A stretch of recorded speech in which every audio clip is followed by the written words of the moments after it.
Now, Nobel Prize-winning economist Robert Shiller is one of the co-authors of the Shiller Report. The latest edition of his book, Irrational Exuberance, explores the factors driving U.S. stocks and the housing market to new highs. He predicted the tech and housing bubbles as investors become more and more confident, or I should say overconfident, before the markets crashed. He explained why Europe is the place to invest as U.S. stock values continue to move higher. The only times it's been higher, there's twice. 1929, just before the Great Depression, and 2000, just before a major market correction. But it could still go higher. It's just looking pricey, and I'm not trying to panic anyone, but I'm pointing out that you can get lower priced version of the market in Europe.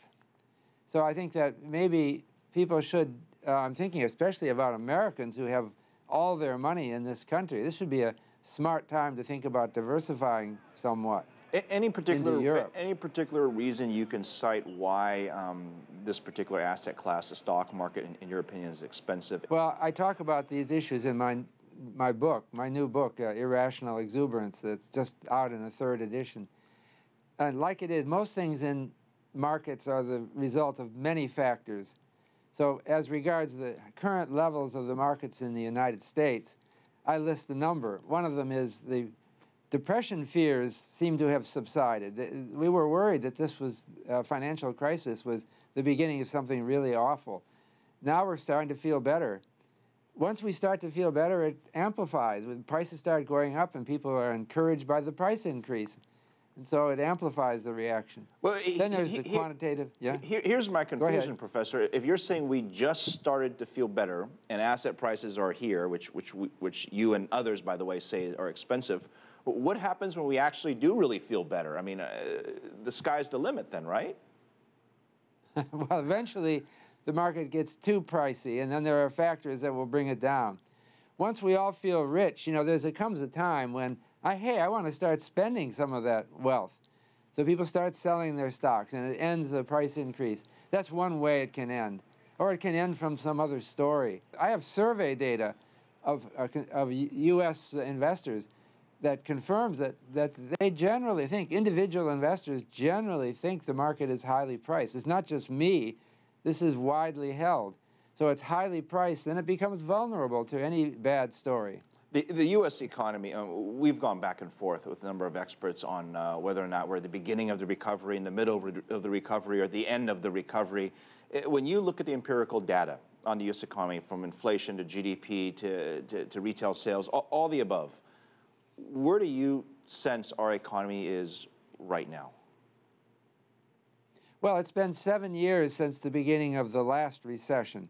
So there's not any rigid cycle, but it would be no surprise if we got another recession. On the other hand, I don't see a lot of evidence that it's around the corner. You know, confidence levels are up. You know, housing sales, well, we did have a bad report just, I guess it was today, on housing sales. But generally, housing starts are doing well.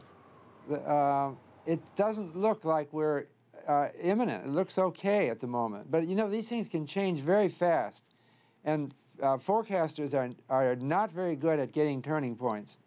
What about Europe? What do we do with Europe? I mean, on one hand, the Greece thing seems to be an issue, but on the other hand, it looks like Europe's at least on the path to recovery, right?